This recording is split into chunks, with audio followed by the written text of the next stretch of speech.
Hey there, friends. We are going to be working with our Amish friendship bread and we're making waffles today.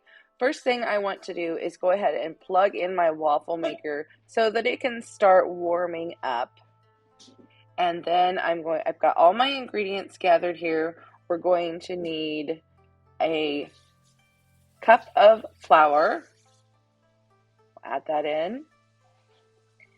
And then to that, we need to add a teaspoon of salt, 1 teaspoon of baking powder, 1 teaspoon of baking soda, 1/2 cup of oil, 2 cups. This is a great way to use up a lot of that friendship starter. It takes 2 cups, 1/2 cup of milk, plus 1/4 cup extra if you need it, and then 1 egg.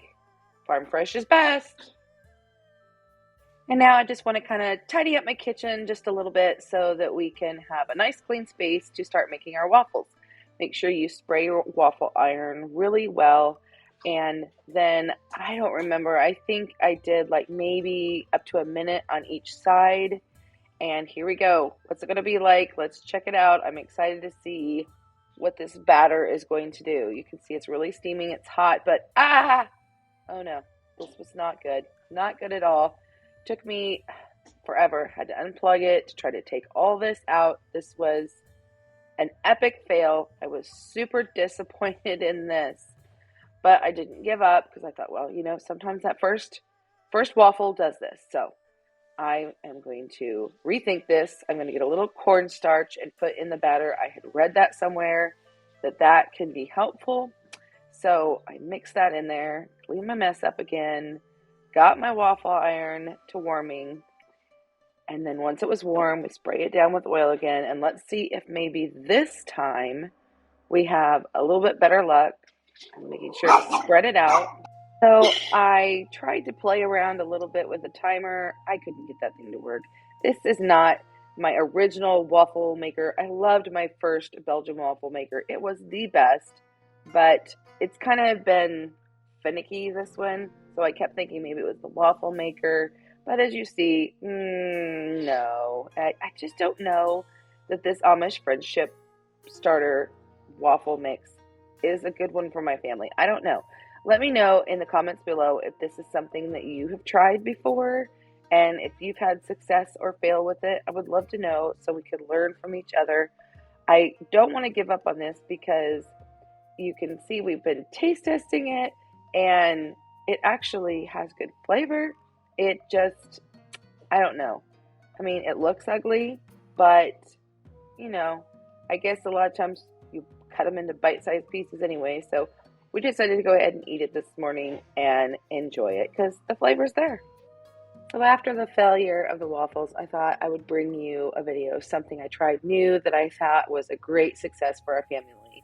And that was a baked oatmeal. And it was a banana bread baked oatmeal. It was really, really good. So I gathered up all my ingredients and I started out by taking 3 ripe bananas and I got a potato masher and I just mashed them up.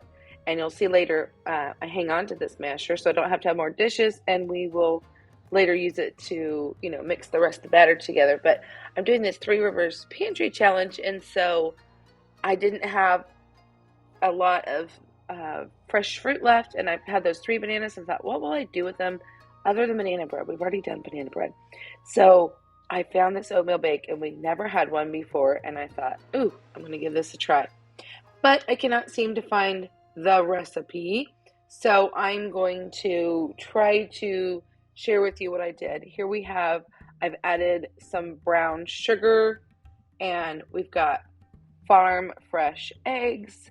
Looks like we used a couple of those. And then we have, of course, you want to add a little bit of salt to anything that you want to make sweet. It just kind of enhances the flavor a bit for you. And so I probably used, I don't know, maybe 1/2 teaspoon of that there. And I believe that we're going to need some vanilla. I mean, who doesn't like a little splash of that here and there? And look, I actually measured this time. I'm guessing about 1/2 teaspoon. That's good. And then we're going to go ahead and grab another measuring spoon here, and we're going to add some baking soda. I'm guessing it was about maybe 2 teaspoons of that. I wish I could find this. Oh, it's 1 teaspoon of baking powder. Sorry. And then for spices, they suggest that you could add cinnamon or nutmeg. I didn't have any cinnamon upstairs, so we did just the nutmeg. And I didn't want to use almond milk, so we're going to be using farm fresh milk, cow's milk today. But we're just going to whip this up really quick here. And then we'll add our milk. So then you're going to add the rolled oats. I think I found a recipe that I'm going to try to put in here that's very similar. It's like 2 1/4 cups. And then what makes it more like a banana bread is by adding the walnuts. Oh, they just tasted so good. Make sure you spray your pan really well. And into the oven this is going to go. And look how lovely this is. Oh, my family, this is a winner. We're going to do it again. I went ahead and served it into bars. We had some coffee, some juice, and I found this cinnamon toast crunch creamy cinnamon spread that I had bought, and it was lovely dolloped on top.